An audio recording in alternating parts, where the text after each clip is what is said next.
Marcos, capítulo 11. Ok?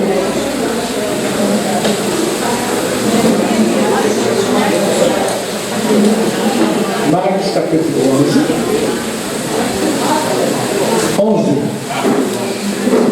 Se não me engano, é o capítulo onde Jesus vai para Jerusalém, faz a purificação do templo.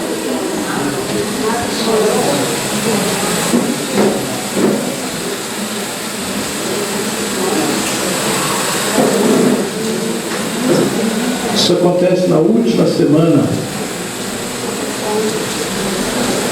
Quem está com fome?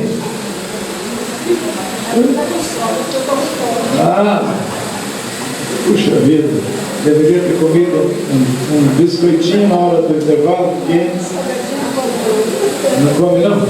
Deixa para comer em casa. Vamos lá em Marcos 11, é a última semana de Jesus.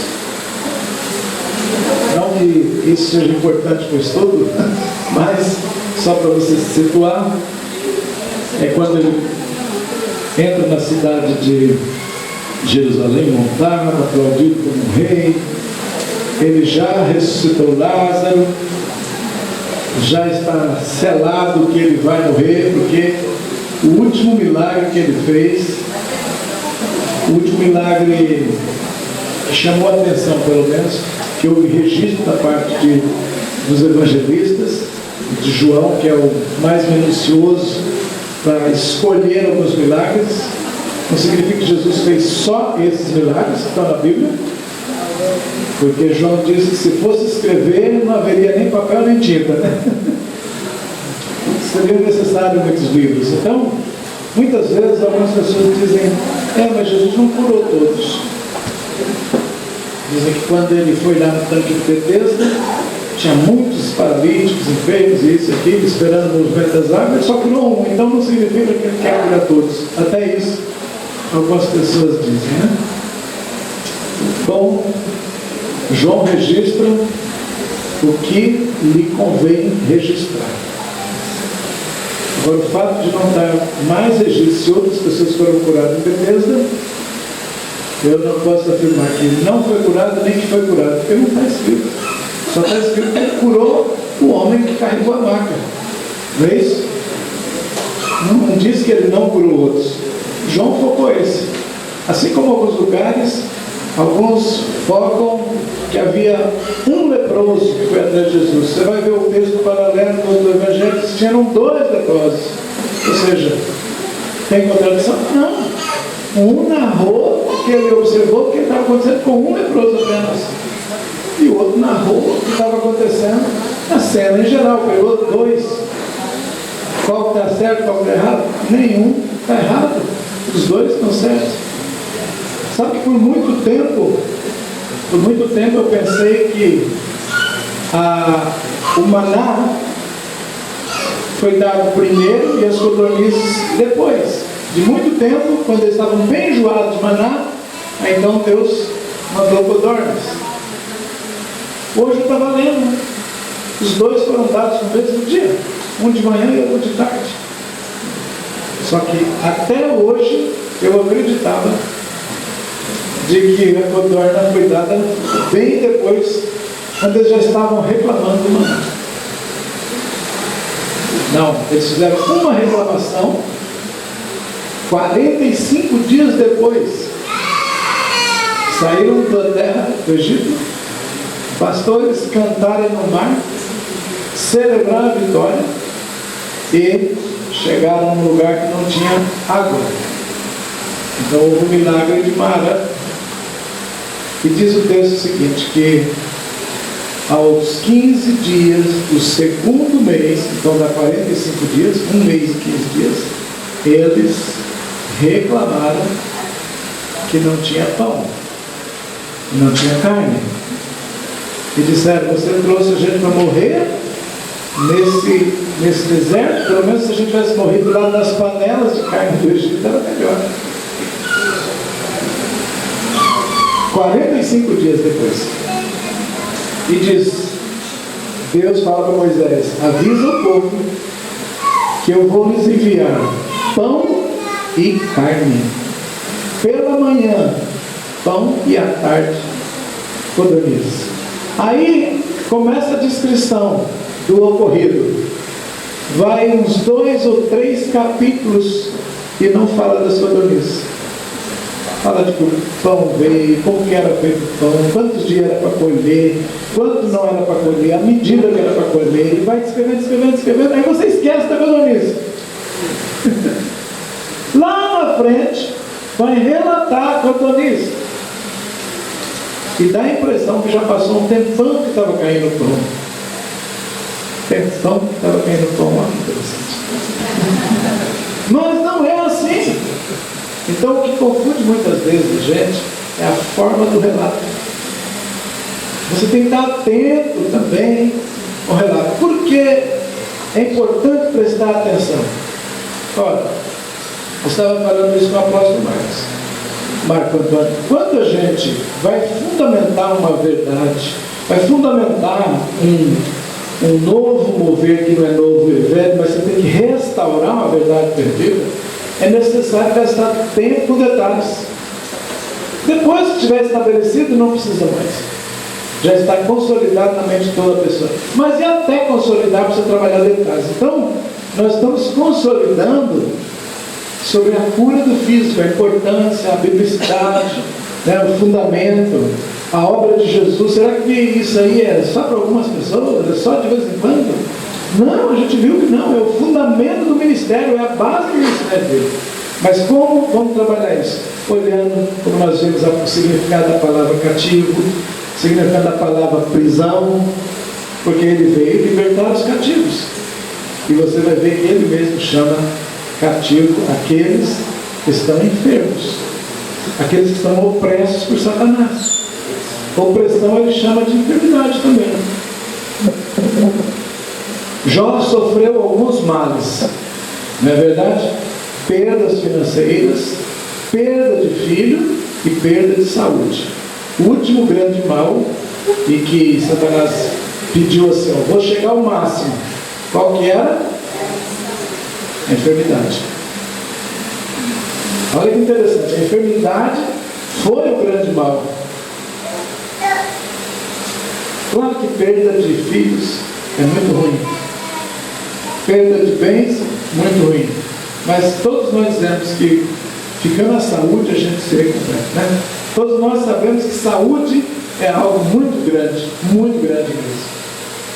E até o apóstolo Marco Antônio falou comigo que ele estava vendo alguns textos e aparecia que Deus se alegrava na prosperidade do seu povo. Então ele começou a pesquisar e clicar no seu computador, nos dicionários, para definir bem o que era a prosperidade. Na maioria dos lugares, sabe o que conectava? Cura, saúde.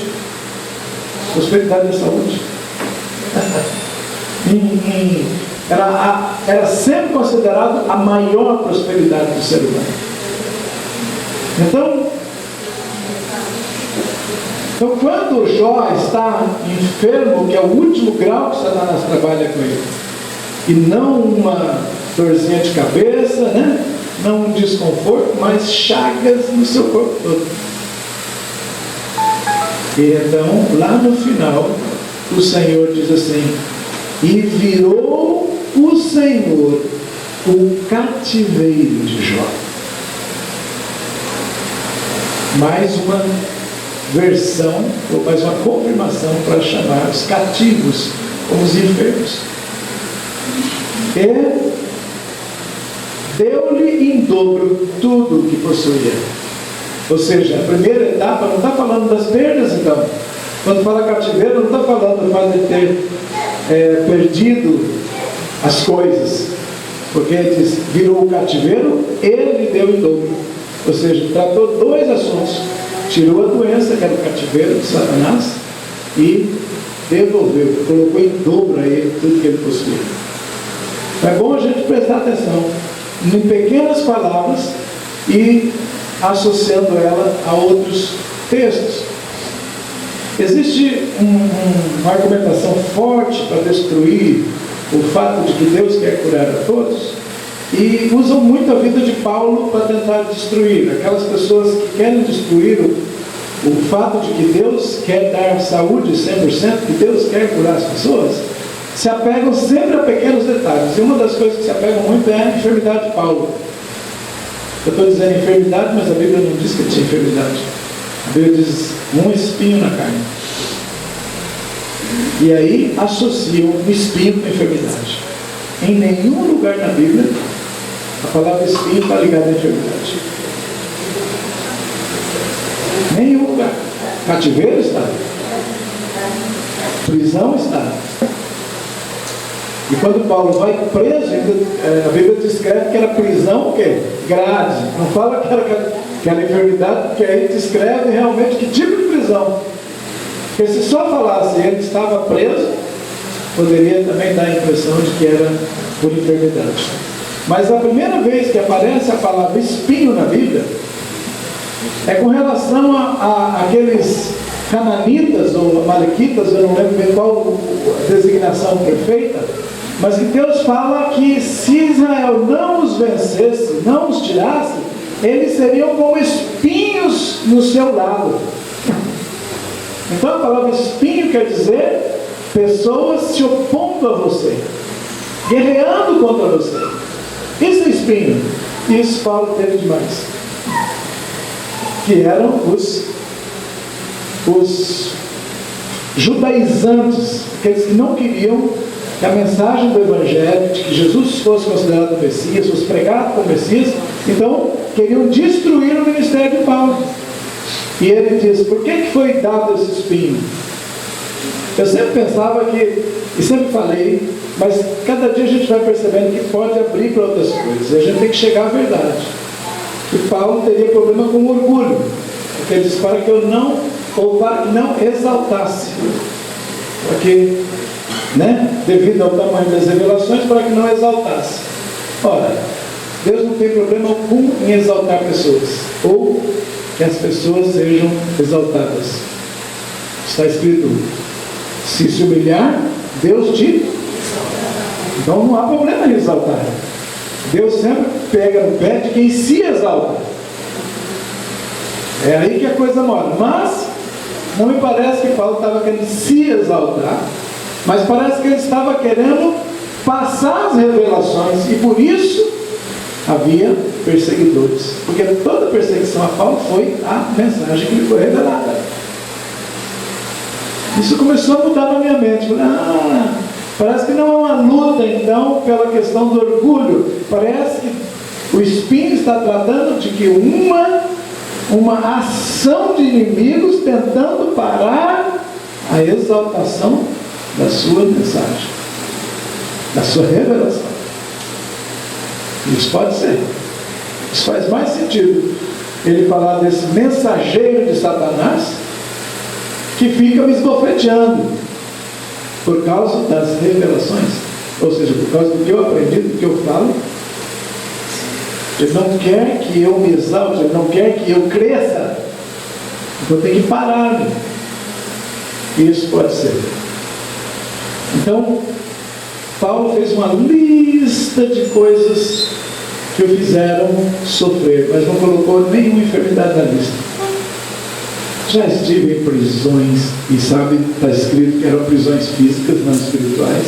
Estive em naufrágios, estive em fome, estive em perseguição, estive em açoites, estive tudo. Nenhuma vez fala enfermidade. E há pessoas que insistem em fazer uma teologia para dizer que não, para tentar destruir o argumento da cura, fazem uma teologia colocando enfermidade em Paulo. E ele mesmo nunca disse que teve. Aí então partem para outra e diz, não, era cegueira. Por quê? Porque ele teve que escrever com letra grande. Ele nunca afirmou que estava cego, nunca deixou isso claro. Mas alguns dizem porque ele escrevia com letras grandes, é porque ele estava tendo que usar a Bíblia com a versão grande, porque já não enxergava bem. Tem gente que diz isso. E quem diz normalmente não está operando cura. não está crendo e não está enfatizando e não quer saber disso. E persegue aqueles que estão pregando.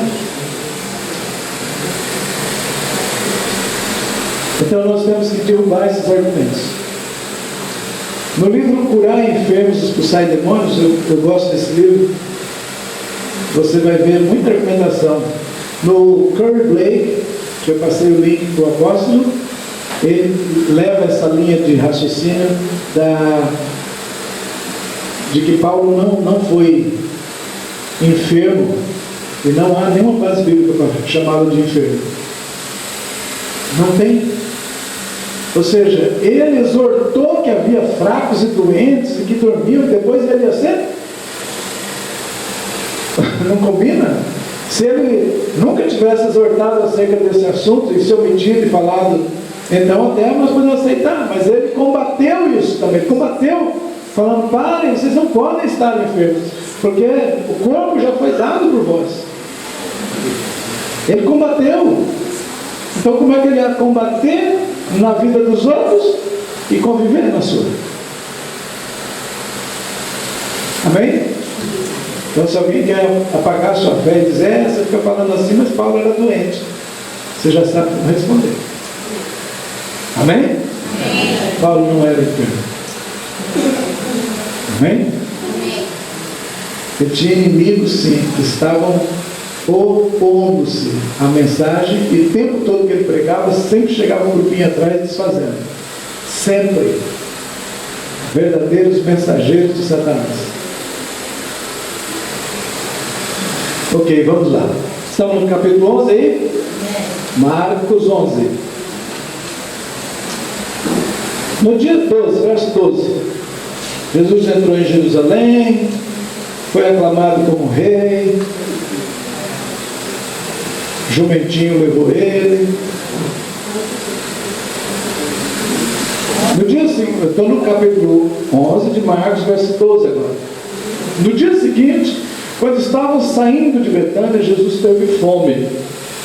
Avistando ao longe uma figueira com folhas, foi verificar se encontraria nela algum fruto. Chegando perto dela, nada encontrou a não ser folhas, porque não era a época de figos.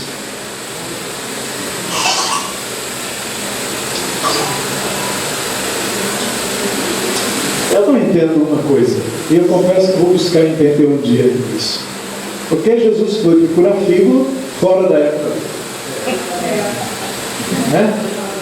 E Marcos fez questão de deixar um relato desse, sendo que a gente às vezes deixa relatos de coisas tão grandes e aparentemente mais importantes de fora, e ele põe um detalhe que parece que não precisava ter posto. Mas agora, o mais curioso é o próximo versículo. Então ele a repreendeu. Jesus chega animado, né? Não sei se pessoas com fome ficam animadas, mas ele vai animado porque ele vê a figueira, está arrancando a barriga. Vou pegar uma fruta aqui. Como a gente, você vê a humanidade, Jesus, a normal, como é normal, eu ia dizer a normalidade, nem sei se existe, mas muito normal. Qualquer criança, como qualquer pessoa que vê uma árvore frutífera, ele corre nela e procura. Não tem ninguém, não tem nenhum fruto. Olha para a árvore e começa a conversar com ela, repreende ela. E os discípulos escutaram a conversa dele com a figueira. É como se a figueira dissesse: não te dou, eu não vou dar. Ah, é? Não, você não vai comer de mim. Ué, para ele estar conversando com a figueira, será que é um monólogo ou um diálogo? Mas é muito interessante ele dizer para ela: nunca mais, em tempo algum, coma alguém fruto de ti. Depende da versão que está aí. Vamos ver como é que está na sua Bíblia aqui. Verso 12, né?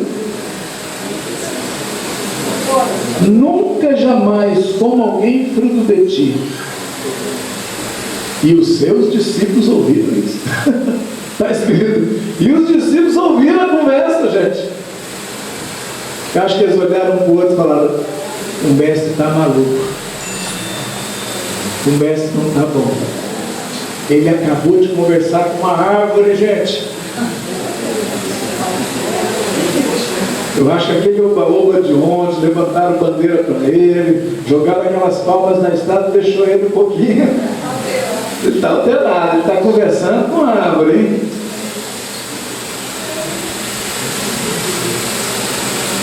Você vai ter que aprender a conversar. Marcos não escreveu isso aqui só para complicar a nossa cabeça. Ele está dizendo que você vai conversar com coisas e não só com pessoas. Eu já sou meio normal fazer isso, porque eu andei em muito lugar fazendo a profeta, conversei com muita coisa ruim.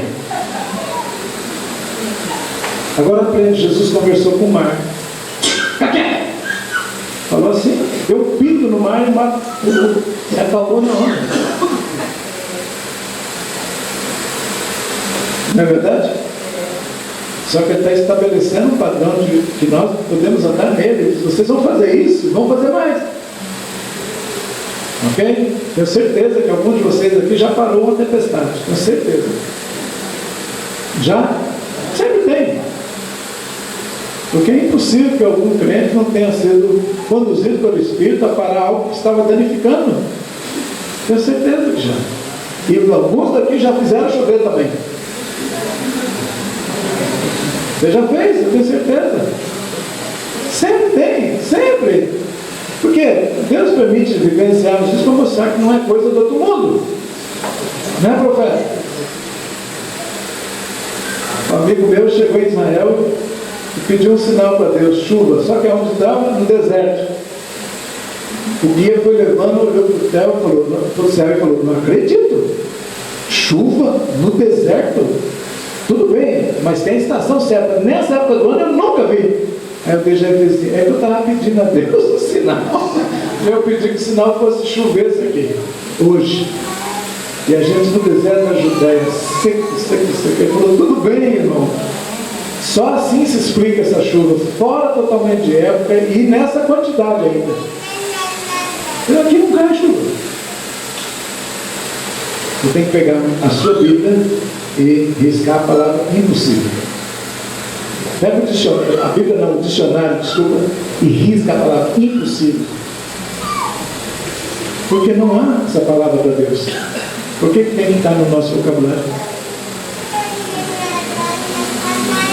Ok, então, Jesus conversando com uma figueira, ele diz para ela, nunca mais ninguém ou alguém em nenhum tempo coma mais fruto de ti. Já que eu não comi, ninguém mais come. Menino bravo.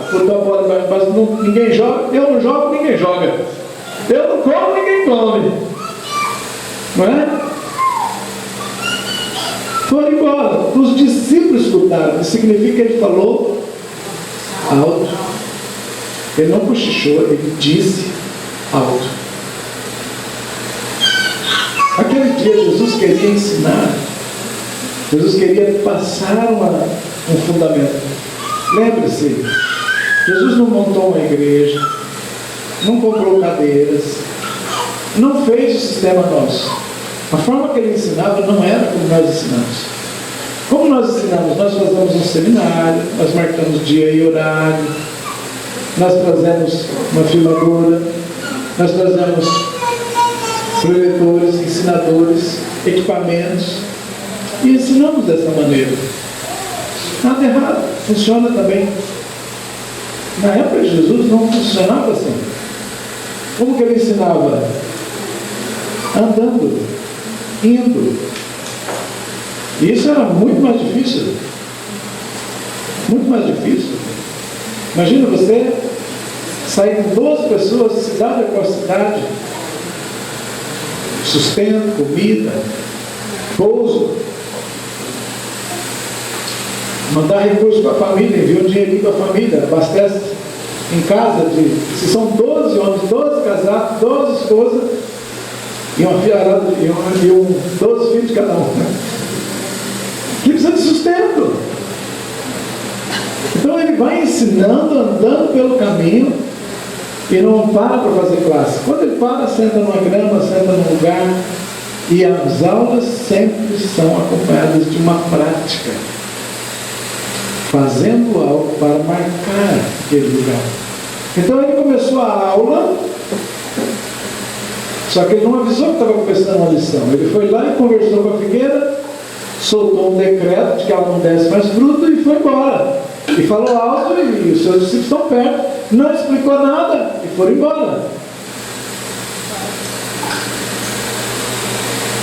Vamos lá? Pula agora uma página e vai para o versículo 20. O 19 diz que ao pôr do sol eles saíram da cidade. Certamente foi de Jerusalém. E no dia seguinte, caminhando eles pela manhã, viram que a figueira secara desde as raízes. Um dia passou e passaram de novo no mesmo lugar. Saíram de Betânia, no caminho, vou usar a palavra que Pedro usa, amaldiçoou a figueira. Diz que ele disse para ninguém mais comer, não fala que ele amaldiçoou. Pedro interpretou isso como maldição. Vai, volta de tardezinha, passa no escuro já pela figueira, não vê, dorme, volta no dia seguinte de manhã e aí observa, a figueira está seca. Pedro, recordando-se do ocorrido, informou a Jesus: Mestre, Rabi, eis que a figueira que amaldiçoaste secou. Então Jesus disse: quê? Fala de novo para mim essa frase. Qual que é o assunto? A aula você ser preparada no dia anterior. O assunto era fé. Interessante, né? Foca o que Jesus quer dizer primeiro. A primeira frase sempre, gente, é para responder ou é para dizer o centro do assunto, o motivo principal. Me lembrem, depois eu quero levar vocês para Mateus 17. Mateus 17, 20. Para responder uma pergunta, tu disse: por que não podemos expulsar esse demônio? Ok? Vocês lembram de um caso de um demônio que não saía, chamaram Jesus e disseram: os seus discípulos não puderam expulsá-lo? Mateus 17, se não me engano, 20. Por que não pôde expulsar?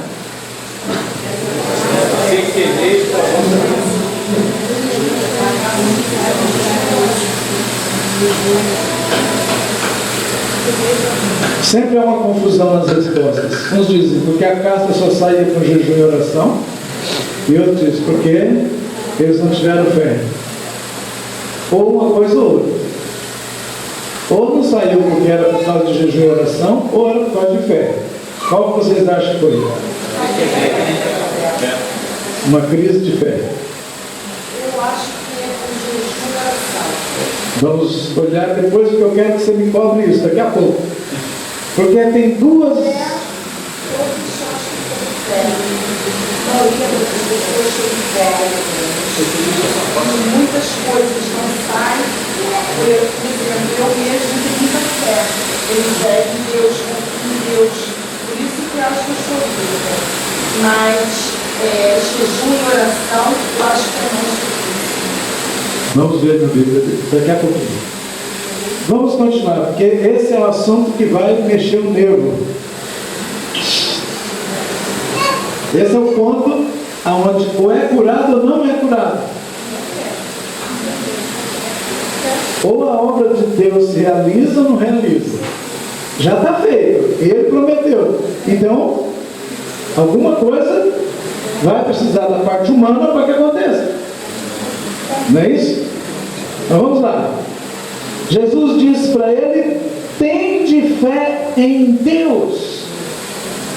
Ele não mandou: tende fé na fé. Confia na tua fé. Tenha fé em Deus. Isso é tão importante. Onde você está pondo a fé? Porque eu posso falar que eu tenho fé e estou pondo fé nisso. Não, tenha fé naquele que fez a obra. Tenha fé na palavra. Tenha fé no que ele prometeu. Tenha fé na palavra dele. Às vezes eu tenho a tendência para ter fé na minha fé. E com toda certeza, eu vos asseguro, com quanto de certeza? Toda certeza. Que se qualquer, que tipo de pessoa? Qualquer. O que é qualquer pessoa? Ué, vocês repetiram a mesma coisa? Qualquer é uma expressão até menospresiva, não é não? Isso aí é qualquer pessoa. É uma pessoa muito especial?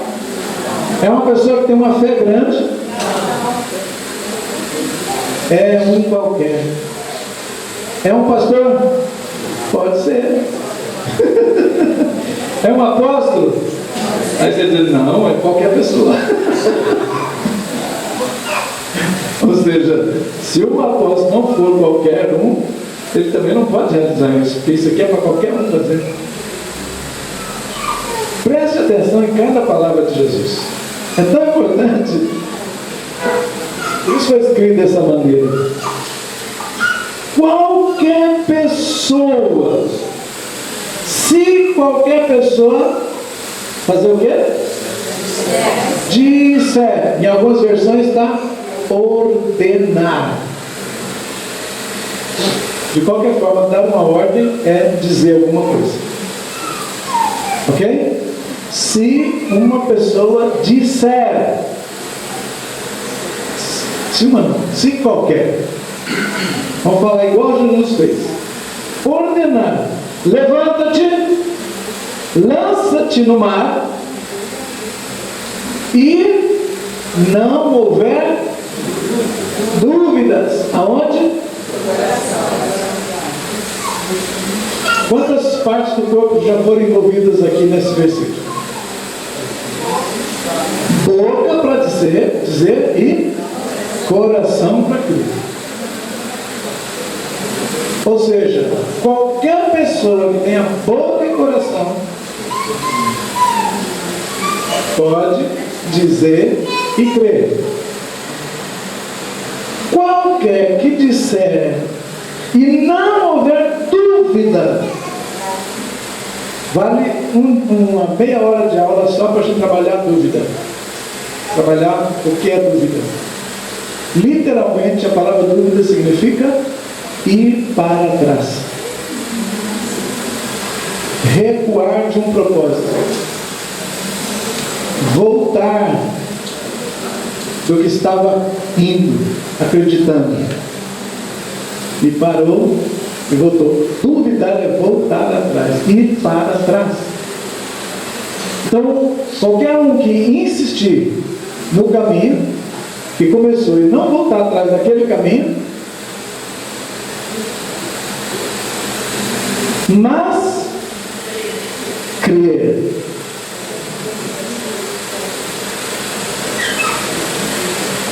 Ele amplia o ter fé e vai para crer. Ter fé pode ser alguma coisa bem estática. Desculpa, gente, eu falei que depois nós vamos para Mateus. Depois, eu falei depois. Obrigado pela dica. Continua lá em Marcos, ok? Marcos 11.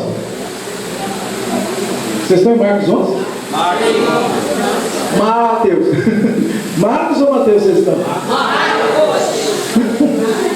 Marcos 11. Não é Mateus 11 não. Ok, vamos lá. Marcos 11, já estamos chegando no verso, estamos no 23. Qualquer pessoa que ordenar a este monte, dizendo, levanta-te, lança-te no mar, e não houver dúvida em seu coração, mas crê que se realizará o que pede, assim se lhe fará. Assim será feito. Como será feito? Assim como fala e crê. As coisas vão acontecer exatamente como você está crendo e falando. Assim como você crê e fala. Então, se você não está crendo e está falando mais ou menos, vai ser daquele jeito. Se você está crendo e está falando uma ordem específica, será daquele jeito. Porque tudo vai acontecer segundo a sua fé. Tudo ocorre segundo o que você crê. E você fala o que crê. Irmãos, a nossa língua tem muito poder. Tiago tem um capítulo 3. O capítulo 3 de Tiago descreve esse poder da língua. Com ela bendizemos, com ela amaldiçoamos, é um pequeno membro que põe em risco a carreira humana e pode lançar todo o corpo no inferno. Tal é o poder da língua. Porque a língua por si só? Não, por causa do que ela faz. Ela fala. Você sabe que você pode declarar fé, com fé, falar com fé, mas depois duvidar, ele pode falar outra coisa e diminuir o que já está feito. E aí vai ficar um jogo, atrasando o milagre. Mais ou menos isso. Ela disse planta e arranca. Eu vou usar uma ilustração agora exatamente com planta.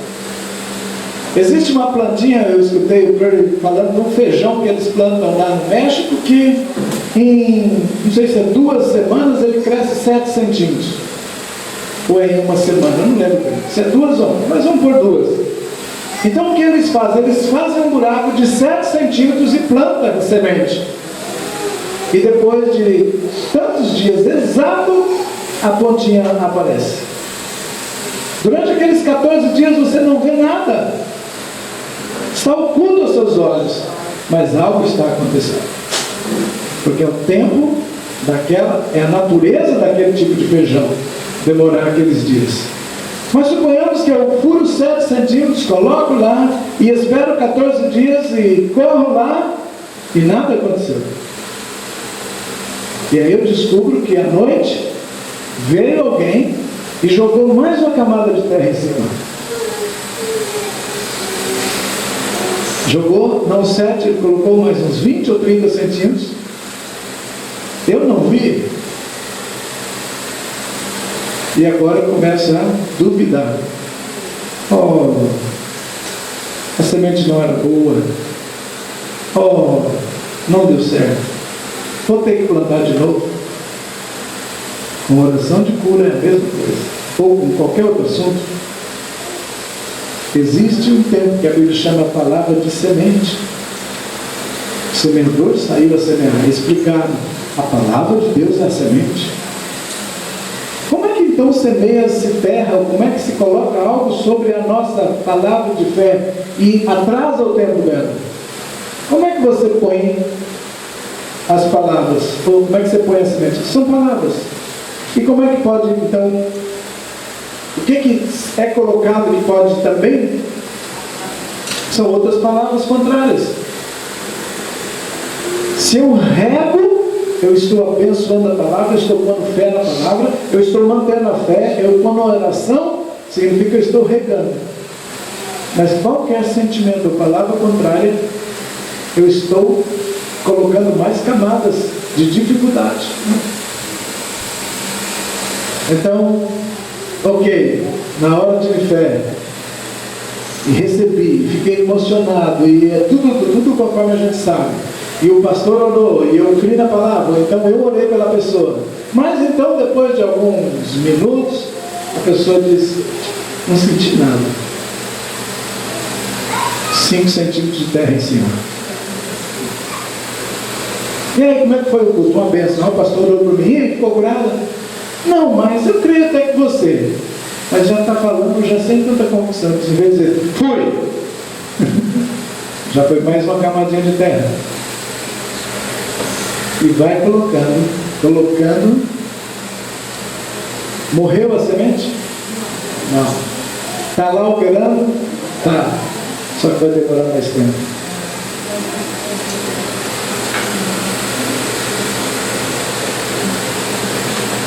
O que nós precisamos fazer para acelerar uma semente? Regar. Como é que é a rega? Paulo diz, um planta, outro rega, Deus dá o crescimento. Tudo é assim na palavra, até a cura. Rega ela com confirmação, com alegria, com fé. Rega ela. Não recua. Recebeu a oração da cura. Qual era o problema? Estava com câncer, tinha uns caroços no meu seio e o médico disse que podia ser maligno, ou já tinha uma biópsia dizendo que era maligno, coisa do tipo. Então recebeu a oração. Foi decretado cura. Você creu, eu criei. E aí o que você faz? Procura o caroço. Ih, está aqui ainda. Murchou. Por que murchou a pele? O câncer foi curado. Aí corre para o médico, continua o processo, porque a fé foi embora. Foi mesmo naquele minuto. Aí o médico vai, analisa e diz: não tem malignidade, está morto. Aí você, fui curada mesmo. Mas por que precisou passar por aquilo? Tudo bem, é boa confirmação. Mas eu estou só usando uma explicação de como as aparências enganam. Ou você vai ficar refém dos seus sentidos, dos seus olhos, de sintomas, ou vai ser da fé. Não fique refém da fé, mas entenda como é que funciona para você não ser enganado. Vamos voltar aqui à lição. Dize a este monte. Então Jesus vai agora ensinar o que ele começou no dia anterior. Agora ele diz: tende fé em Deus, o assunto aí é fé. E ele diz com toda certeza: eu vos asseguro que se qualquer pessoa disser ao monte, levanta-te, lança-te no mar, não houver dúvida em seu coração, mas crê que se realizará o que pede, assim lhe será feito. Portanto, vos afirma, e ele vai retificar, dizendo: tudo quanto em oração pedis, tenhais fé de que já o recebeste, e assim vos sucederá. Quando é que recebe o milagre? Exatamente no momento em que crê e discerne. Não é depois que vai vir. Ela veio. Quando é o momento em que você plantou uma árvore? Quando você pôs a semente. Quando a gente põe a semente? Quando diz a palavra. É aquele momento que plantou. Você já viu a árvore? Não. Quando é que fica grávida?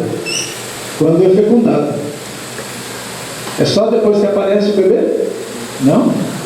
A vida já começou a crescer dentro. Assim a cura. Amém, igreja? Amém. Quando é que recebe? Jesus diz: naquele momento. Isso é fantástico.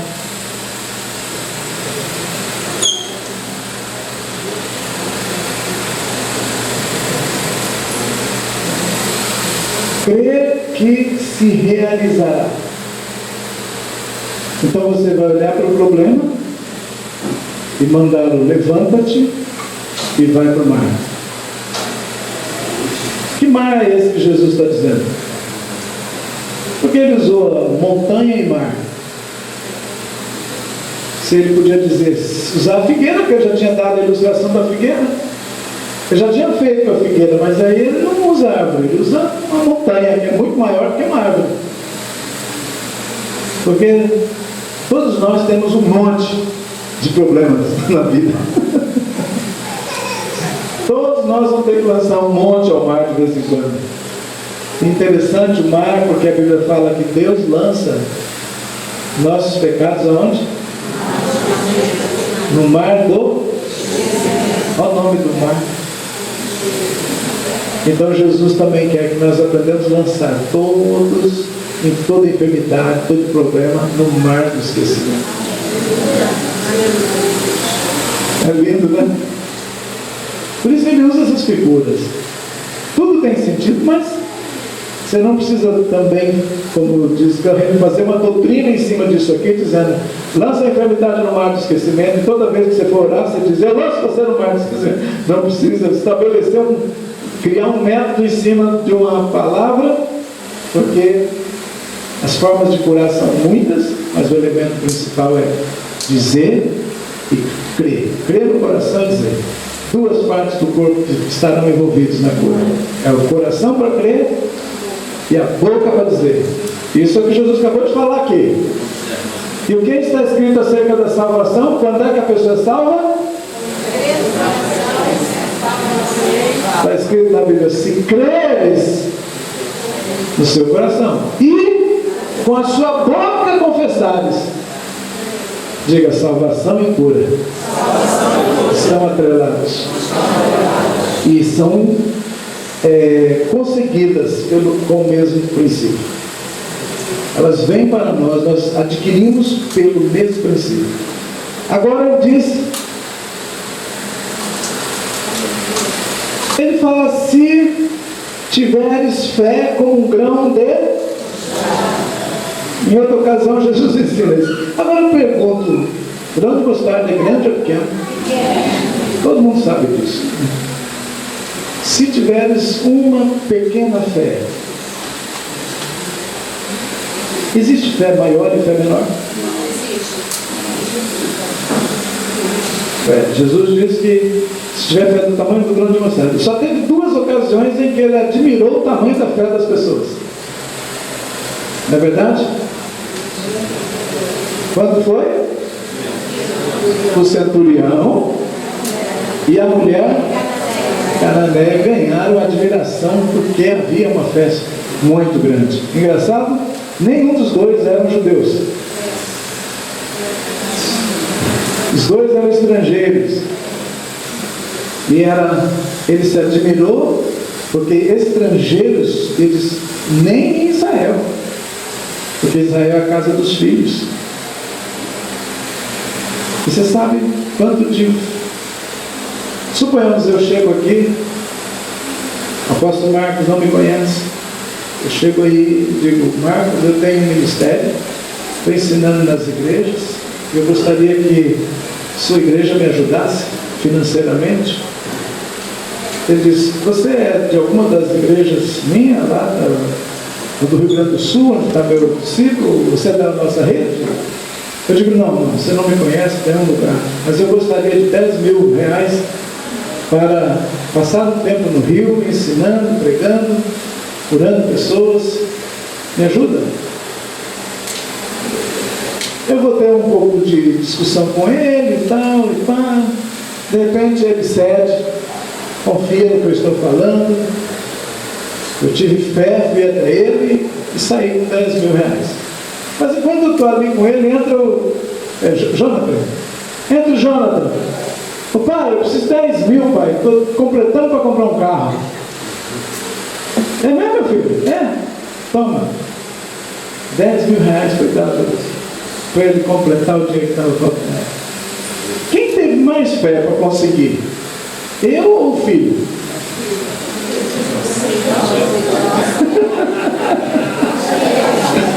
Quem teve uma grande fé?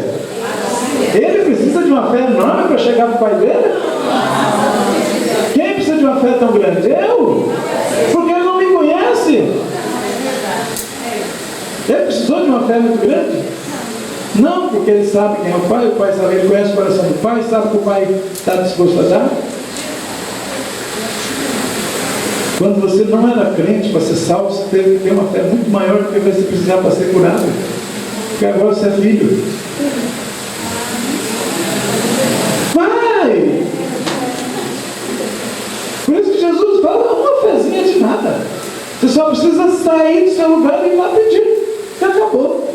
Você tem uma grande fé, nem isso precisa. Por isso que ele diz, ó, talvez isso não grande mostarda. Ok. Você é filho.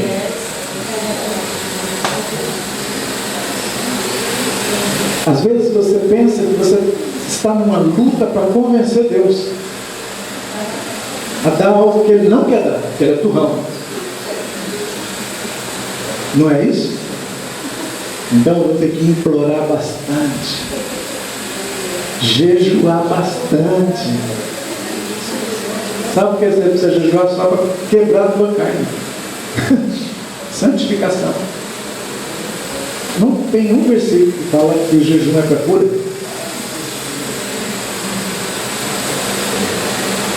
Tem até o contrário. Isaías 58 diz: você jejua e não conquista. Porque estende o dedo, que acusa, tem um monte de coisa mesmo para fazer. E jejuais em vão. Já diz assim. Não existe um embasamento de que você precisa jejuar bastante para conseguir cura. O jejum nunca foi feito para cura. Ele foi feito para te santificar, matar a carne,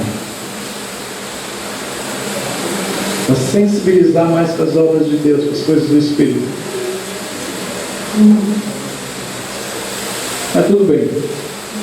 Mas Jesus disse que nós jejuaremos. Só que nenhuma doutrina existe na Bíblia. Jejua bastante para você ter poder para curar. Não. Se creres, verás. Impõe as mãos, creia e o doente será curado. Só isso. Nós não precisamos nem de uma grande fé, irmãos. Nem grande fé é necessário. É relacionar com o Pai.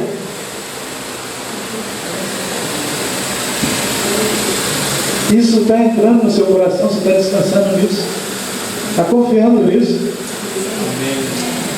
Pois bem, então é só praticar. Porque quem pratica é semelhante à pessoa que constrói uma casa na rocha. Vieram os ventos, sopraram os ventos, vieram a chuva, deu de ímpeto contra ela, mas ela permaneceu. Quem é esse homem? Aquele que ouve e pratica o que ouve. E o que não pratica? É semelhante ao homem que vai, constrói sua casa na areia, vem os ventos, sopra o vento, vem a chuva, dá de ímpeto contra ela e ela vai abaixo. E grande é a sua ruína. Quem é tal homem? O que ouve e não pratica. Quem que derrubou sua casa? Foi Deus? O vento, a chuva? Falta de prática. Ouvir e não fazer. Receber a palavra, mas não crer nela, não agir de acordo com ela. Por isso nossas casas estão às vezes caindo, né? Casa da saúde, nesse caso. Mas se ouvimos e estamos praticando, não tem por que cair.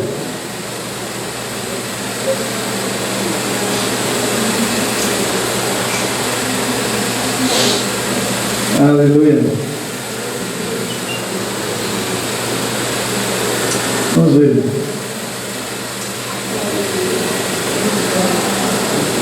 Em Isaías, em Mateus 4.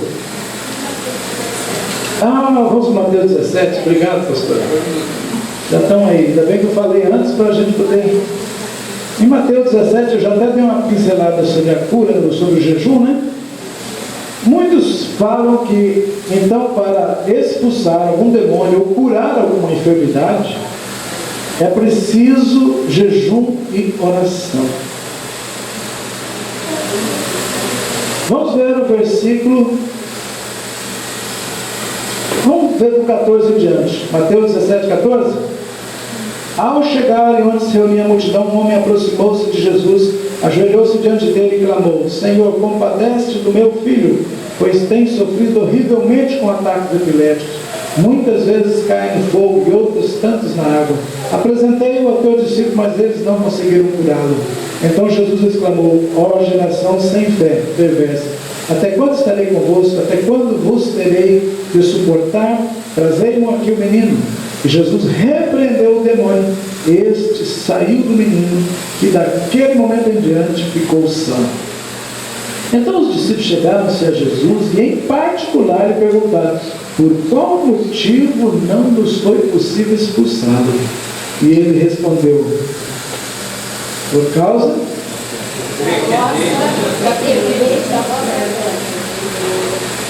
Por causa da pequenez da vossa fé. Pois com toda certeza vos afirmo, que se tiveres fé do tamanho de um grão de mostarda, direis a esse monte, passa daqui a colar, e ele passará, e nada vos será impossível. Aí tem mas essa espera só se espere por meio de jejum e oração. Parece que tem uma contradição então aqui. Ora, algumas Bíblias, vou fazer um tour aqui, tem versículos entre colchetes. Alguém aqui tem isso? O que significa esse entre colchetes? Que esse texto não foi encontrado no original grego, só depois em alguma cópia apareceu. Ou seja, o tradutor ou o autor que fez algum ajuste no texto para tentar explicar um pouco mais, colocou algo fora de lugar. Se está entre colchetes, e os estudiosos dizem que há versões encontradas que não tinha essa parte. Então algum copista colocou. Por quê? Porque a resposta que Jesus deu a eles foi a fé. Faltou fé. Segundo argumento, por que isso está fora de lugar? É um princípio? Só não está no lugar certo. Jesus chegaram os discípulos de Jesus e perguntaram: os discípulos de João jejuam, nós jejuamos, por que os teus não jejuam? O que Jesus respondeu?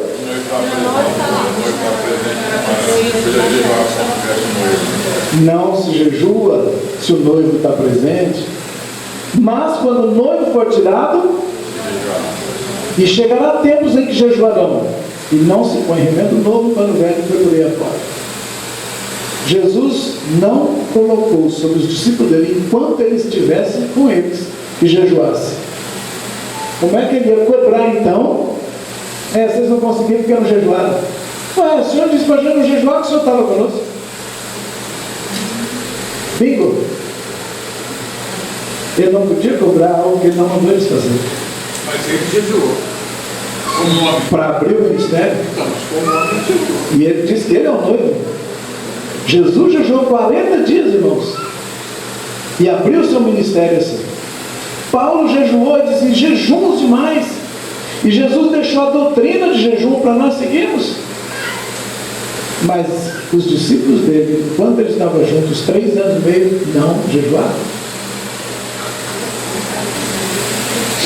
Ele disse: depois que eu for, vai jejuar.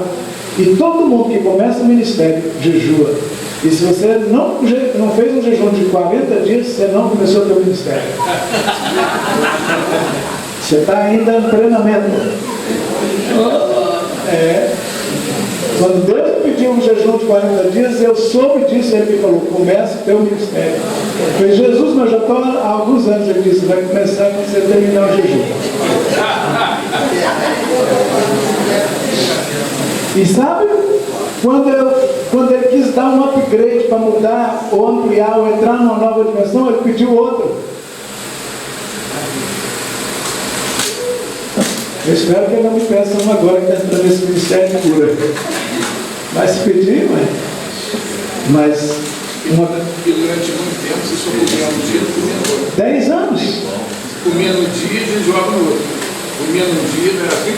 Sim, por 10 anos seguidos eu e Dejair. Um dia um comia, outro dia não comia. E fomos revezando.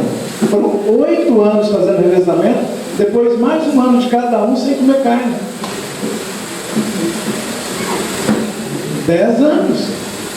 Eu defendo jejum, mas eu posso afirmar com toda certeza de que não há doutrina na Bíblia, não há na boca de Jesus ensino nem dos apóstolos de que você precisa jejuar para curar. Eles não curaram, e Jesus foi muito claro: por causa da pequenez da nossa fé. A resposta já estava dada no versículo 20, dá uma olhada.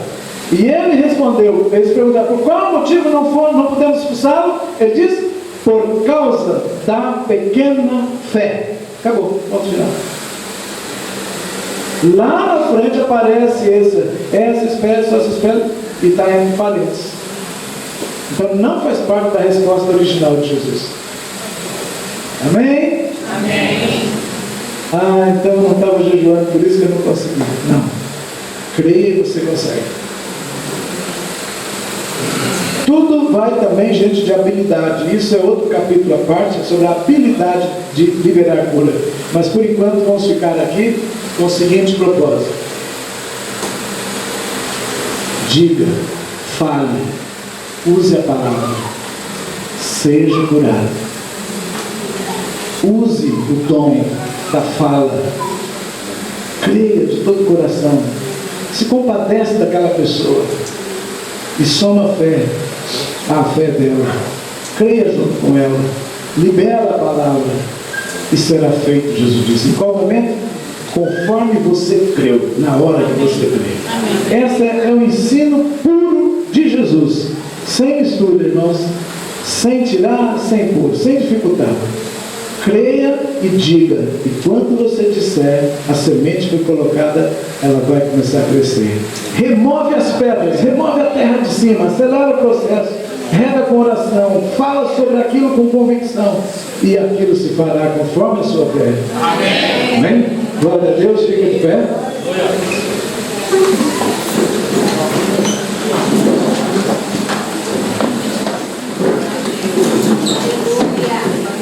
Fique claro que não sou contra jejum, faço e farei. Porém, o propósito do jejum, ok? Não é para curar pessoas. O máximo talvez seja para curar a nossa incredulidade, né? A alma da gente. Isso sim. Assim como falar em línguas edifica-se. O homem edifica-se a si mesmo. Nós só precisamos de treinamento. Como um dia ensinaram para a gente que falar a língua era de Deus, que era um dos presentes que Deus tinha, né? Que o batismo no Espírito Santo foi meu trabalho. Não entrou na igreja sem conflito, foi com guerra. A própria salvação, irmãos, ficou 1000 e tantos anos, 1500 anos fora da igreja. Lutero se levanta, é um tempo de conflito violento, mas ele restaura uma doutrina de que o justo viverá pela fé. E a salvação é de graça para aquele que crê. E cancelou todos os sistemas de penitência do momento, que eram as indulgências. E assim também, nessa geração da reforma, a reforma agora em 2017 vai fazer 500 anos. Deus está restaurando mais um fundamento da cura, do mesmo modo como se recebe a salvação. Amém.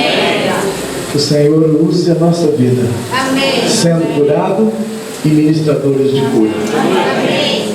E porão as mãos sobre os enfermos e os curarão. Amém. É isso. O nome dele tem poder. Amém. Pai, te damos louvor, honra e glória. Amém. Por esta porta que se nos abriu no Rio de Janeiro. Amém. Senhor, por esta porta apostólica aberta há tanto tempo, desde 2012, mas que agora o Senhor está trazendo mais um fundamento para essa igreja. Amém. O Senhor está restaurando a verdade na qual o Senhor Jesus andou e os discípulos dele andaram, Senhor. Amém. E nós vamos andar neste caminho, amém, santo e sobrenatural e simples, Senhor, de pôr as mãos e ver a cura acontecer. Amém. De crermos no coração e dizermos com a nossa boca, e naquele momento já está feito. É só uma questão de tempo e brota, Senhor. Aleluia. Pai, no nome de Jesus, que esta noite, ao final desta aula, haja cura de enfermidade. Amém. Se houver entre nós doentes, Senhor, não ficará mais a partir desse.